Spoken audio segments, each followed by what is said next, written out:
ஒரு இயக்குனருக்கு முதல் படம் எவ்வளோ முக்கியமோ அதே போல ரெண்டாவது படமுமே ரொம்ப முக்கியங்க. அவங்க பார்த்து பார்த்து செதுக்கின கதையை முதல் படத்திலேயே எடுத்துருவாங்க. ரெண்டாவது படத்துல கொஞ்சம் கூட சரக்கில்லாம ஒரு ஃப்ளாப் படத்தை கொடுத்துருவாங்க. அதை நிரூபிக்கிற விதமா 2016 பல இயக்குனர்கள் வந்துட்டு போயிருக்காங்க. அதுல சில பேர் அப்படின்னு பாத்தீங்கன்னா, முதல்ல திருக்குமரனை பத்தி தான் சொல்லணும். சிவகார்த்திகேயனை வச்சு மான் கராத்தே அப்படிங்கிற ஒரு ஹிட் படத்தை கொடுத்தாரு. அவரோட அடுத்த படமான கெத்து பயங்கரமா எதிர்பார்க்கப்பட்டுட்டு இருந்துச்சு.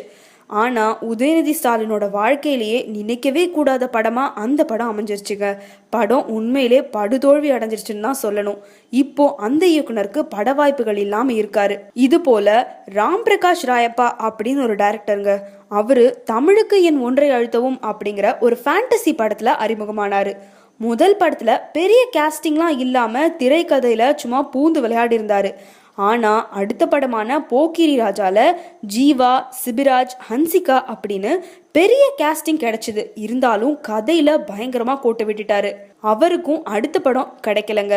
அது போல நலன் குமாரசாமி அப்படின்னு ஒரு டைரக்டர். அந்த டைரக்டர் பாத்தீங்கன்னா சூதுகவும் அப்படிங்கிற ஒரு சூப்பர் ஹிட் படத்தை கொடுத்தாரு. இரண்டாவது படத்துல அவர் நம்மள பயங்கரமா கவுத்து விட்டாருன்னு தான் சொல்லணும். கொரியன் பட ரீமேக்கான காதலும் கடந்து போகும் அப்படிங்கிற படத்தை இயக்குனாரு. ஆனா அது ரசிகர்கள் கிட்ட பெரிய வரவேற்பெல்லாம் பெறலங்க.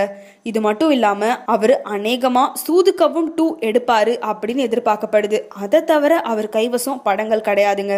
மணிமாறன் அப்படின்னு இன்னொரு டைரக்டர். அவரு பாத்தீங்கன்னா உதயம் அப்படிங்கிற படத்தை எடுத்தாரு. ஆக்சுவலா வெற்றிமாறனோட திரைக்கதைக்காக பயங்கரமா அந்த படம் பேசப்பட்டுச்சு. இருந்தாலும் ரெண்டாவது படத்துல அவரை ப்ரூவ் பண்ணுவாரு அப்படின்னு எதிர்பார்த்துட்டு இருந்தாங்க. ஆனா அவர் ரெண்டாவது படமான புகழ் வந்த சுவடே தெரியாம காணாம போயிடுச்சு. இன்னும் கொஞ்சம் மெனக்கட்டு இருந்தாங்கன்னா நல்ல அரசியல் த்ரில்லரா வந்திருக்க வேண்டிய படம் அது. அது மட்டும் இல்லாம அவங்க அந்த படத்துக்கு கொஞ்சம் ப்ரொமோஷன்ஸ் எல்லாம் பண்ணலங்க. அதனாலயும் படம் ஃபிளாப் ஆயிடுச்சுன்னு தான் சொல்லணும். அடுத்தது பாத்தீங்கன்னா ஷாம் ஆண்டன்.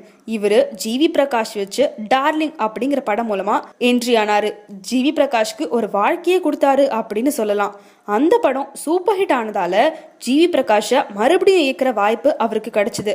ஆனா எனக்கு இன்னொரு பேர் இருக்கு அப்படிங்கிற படத்துல அவரோட கேரியரையே விட்டு கொடுத்துட்டாருன்னா பாத்துக்கங்க. அடுத்ததா ரீசெண்டா ரிலீஸ் ஆன ரத்ன சிவா இயக்கத்துல வெளிவந்த ரெக்க. இந்த படம், அதாவது அவரு முதல் இயக்குன படம் ரிலீஸ் ஆகலைங்க. அதுக்கு முன்னாடியே விஜய் சேதுபதியோட கால் ஷீட் கிடைச்சிருச்சு. அதை வச்சு ரெக்கப்படுத்தி இயக்கி ரிலீஸ் பண்ணாரு. ஆனா அந்த படமும் அவருக்கு பயங்கரமான ஃப்ளாப்பா தாங்க அமைஞ்சது. இன்னொரு பேரரசுவோட படம் போலதான் இருந்துச்சு. இப்போ அவர் எங்க இருக்காரு அப்படின்னே தெரியலங்க. அடுத்ததா பாத்தீங்கன்னா தனபால் பத்மநாபன். இவரு கிருஷ்ணவேணி பஞ்சாலை அப்படிங்கிற ஒரு படத்தை இயக்குனாருங்க. எல்லாரோட கவனத்தையும் ஈர்த்தாரு அப்படின்னே சொல்லலாம்.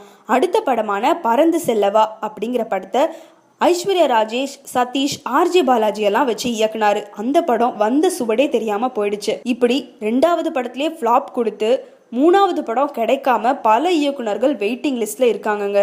இவங்க எல்லாருக்குமே ரசிகர்கள் சார்பா ஒரு சின்ன அட்வைஸ் ஒன்று கொடுத்துக்கிறேன்.